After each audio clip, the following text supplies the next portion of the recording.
This is NDTV.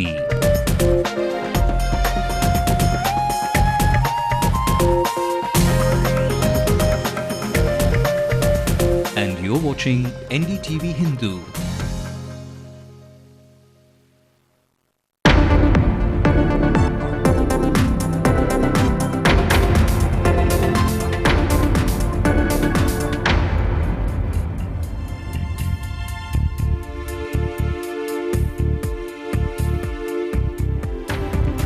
First they snubbed the DMK, now they don't know where to go. Ramados's PMK is now crying out with an SOS. Opposition parties go ballistic on the price rise issue, announced massive protest on the 8th of this month.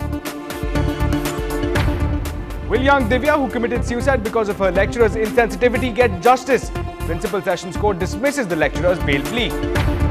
NDTV Hindu's investigation into the cuddle law reveals more skeletons in the school's closet. Students say that they are beaten up for silly reasons.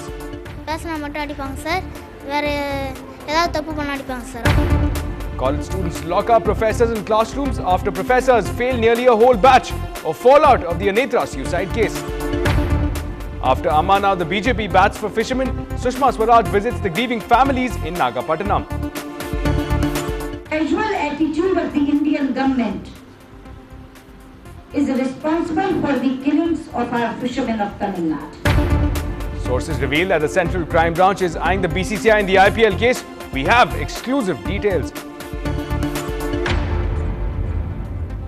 Well, a very good evening and welcome to Late Night News with me, Ashmit. Let's have a look at stories coming in from across the nation. Telecom Minister Sibbal puts the 2G blame on the NDA government, says the lapses in telecom policy began in 2003. Former TRAI chairman Pradeep Baijal is likely to be arrested now, CBI sources tell NDTV. Today was the deadline set for Mubarak's exit. The cries for his removal gained momentum in Cairo. The BJP attacks the Prime Minister for the leak of the SIT report, criticizing Narendra Modi. They demand a probe. Dada could miss out on the IPL action as IPL Governing Council crushes Kochi's last bid to sign up the Southpaw.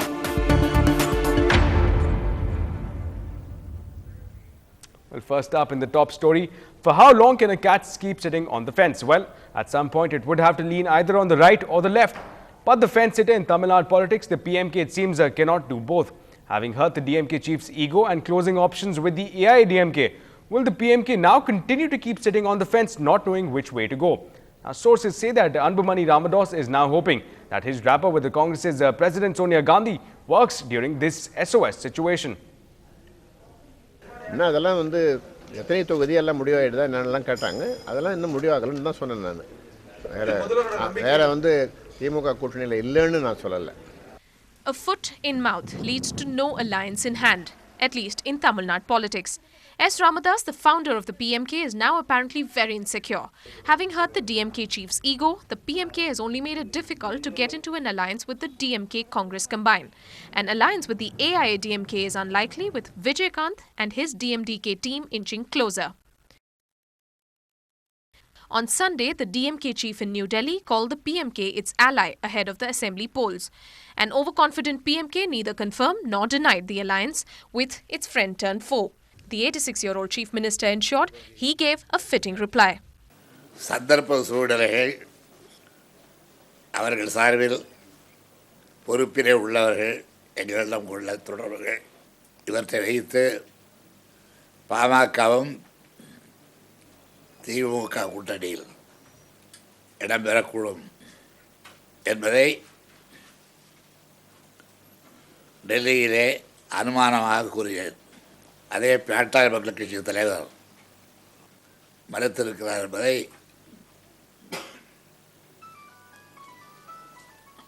நானும் டெல்லி பத்திரிகையிலே பார்த்தேன். Sources say Anbumani Ramadas is planning an SOS meeting with Sonia Gandhi. But convincing her won't be an easy task given their recent estrangement in 2009 when the party joined the AIADMK for an alliance for the Lok Sabha polls. The PMK's share of votes is a little more than 5%. The Patali Makkal Katchi is now desperate to shake hands with the Congress party. The party is a splitsvilla, with some think tanks within completely against a few decisions taken by the party in the past which have completely gone wrong. Apparently, its vote share is inversely proportional to its confidence or perhaps complacence, which has only reduced its bargaining power.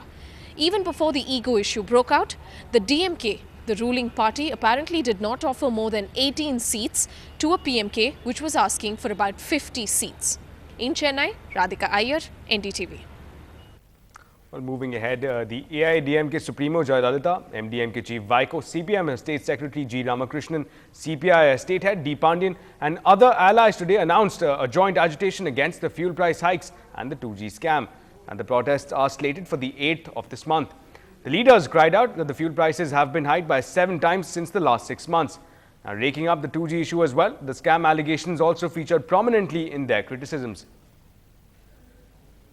And the AIADMK Chief Jayalalitha announced fresh protests at Chayar in Tiruvannamalai on Sunday to fuel the demand for a JPC probe into the 2G scam. Now, she alleged that the first family of Tamil Nadu was directly involved, citing the Neera Radia tapes. She argued that such connections would come out only if a JPC probe is conducted. She also said that the UPA government cannot ignore the demands for a JPC probe any longer. Well, not to be outdone in the ongoing slugfest in the political arena, the Congress unleashed its own gladiator, Kapil Sibal. Now, while commenting on the findings of the one-man Justice Patil Commission, the new telecom minister alleged that the roots of the scam can be traced back to the NDA regime. Now, citing the report, Sibal pointed out that all the decisions on the spectrum from 2003 were non-transparent. Sibal said that the NDA will have to answer these questions. शुरुआत तो उन्होंने की कि जो मंत्रीगण उस cabinet में बैठे थे उन्होंने कैसे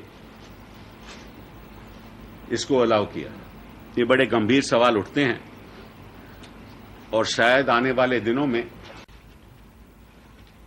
जो लोग आज आरोप लगा रहे हैं उनको जवाब देना पड़ेगा.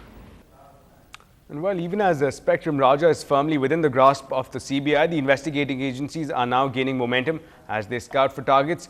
Next on the radar, according to sources, is the former TRI chairman Pradeep Baijal, who served during the period from 2003 to 2006. Well, in some action from the city, moving on to the suicide case of young BCom student Divya. Now, the bail petition of 4 lecturers of MGR Janki Women's College was dismissed by the Principal Sessions Court. Now, the 4 lecturers have now been taken to the Poodle prison and will be lodged there until further hearing. Now, let me remind our viewers that these lecturers were arrested following Divya's suicide. Divya had allegedly killed herself because she was stripped during an inspection when one of her classmates had lost some money. Now, these lecturers, in fact, fell ill conveniently yesterday, just when they were about to be arrested in the abetment of suicide case. Now, will this young girl get justice? Will her grieving family get some reprieve?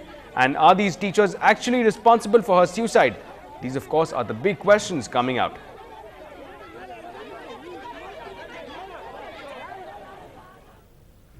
And well, on to the case of the 12-year-old Alvin's death. This boy's death has sent a shocker across the district, having taken corporal punishment to the next level.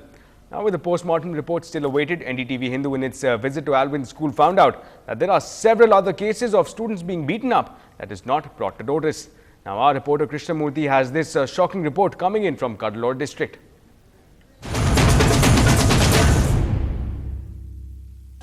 எங்களுக்கு ஒரு phone கூட பண்ணலங்க அவங்க எதுமே சொல்லல செத்து தூக்கிட்டு வந்து ஆஸ்பத்திரியில வச்சிட்டு எங்களுக்கு ஃபோன் பண்றாங்க நேரா ஹாஸ்பிடலுக்கு வந்து பார்த்தா புள்ள செத்து கிடக்குது. An inconsolable mother who lost her 12-year-old son Alvin studying at the St. Joseph's School in Cuddalore. Alvin was reportedly harassed by the school warden at this very hostel. The FIR registered against the school principal and warden says Alvin died due to an unnatural cause. Based on the complaint, we filed an FIR under section 174 CRPC, body and internal parts. They are reserving it for analysis at the forensic lab at Chennai. After getting the forensic lab report only, they can give a final opinion as to the cause of death. Meanwhile, accusations that corporal punishment is common is made by many residents. ரொம்ப மோசமான treatment வந்து மாணவர்கள் வந்து கொடுக்குறது.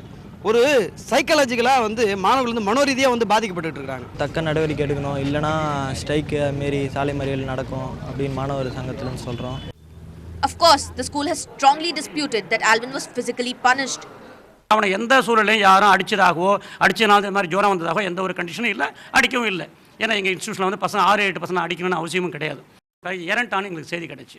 இதுக்கப்புறம் தான் நாங்கள் என்ன பண்ணோம், பாய்ஸ் திரும்பவும் அந்த பாய்ஸை கூப்பிட்டு சார் ஃப்ரெண்ட்ஸ் அவங்க என்னப்பா ஏன் திடீர்னு இருந்தால் என்னன்னு தெரியல, எங்களுக்கு மனசு கஷ்டமாக போய் மனம் இறக்கப்பட்டு அந்த பசங்களை கூப்பிட்டு விசாரிச்சப்போ தான் தெரியுது இவனுக்கு 2 மாதமாக உடம்பு சரியில்லாமல் இருந்திருக்கு, ஹார்ட்டில் ஓடினா ரொம்ப மயக்கம் வரும், ஹார்ட் அடைக்கிற மாதிரி இருக்கும், அதனால் ஓடவே மாட்டோம் அப்படிங்கிறத விஷயத்தை பசங்க அவனுடைய ஃப்ரெண்ட்ஸு சொன்னாங்க. This revelation by the school has raised several important questions. How come the school never figured out the critical condition of the boy for 2 whole months and came to know about it only after his death? Also, Alvin's parents claim that they never heard of any such condition from the boy himself, even though they were in regular touch and the boy kept updating about the warden's harassment. Meanwhile, students say they are beaten or punished for the silliest of reasons. ஒரு தடவை வந்து கேட்சன் sir வந்து book எடுத்துட்டு வரலன்னு சொல்லிட்டு warden ரூமில் அனுப்பி விட்ருக்காங்க சார். முட்டி போட வச்சுக்கிறாங்க சார். அப்போ வந்து அவங்க அடிச்சிருக்காங்க சார். பேசினா மட்டும் அடிப்பாங்க சார், வேறு ஏதாவது தப்பு பண்ண அடிப்பாங்க சார், அவ்வளோதான் sir. Corporal punishment has been denounced by successive state governments.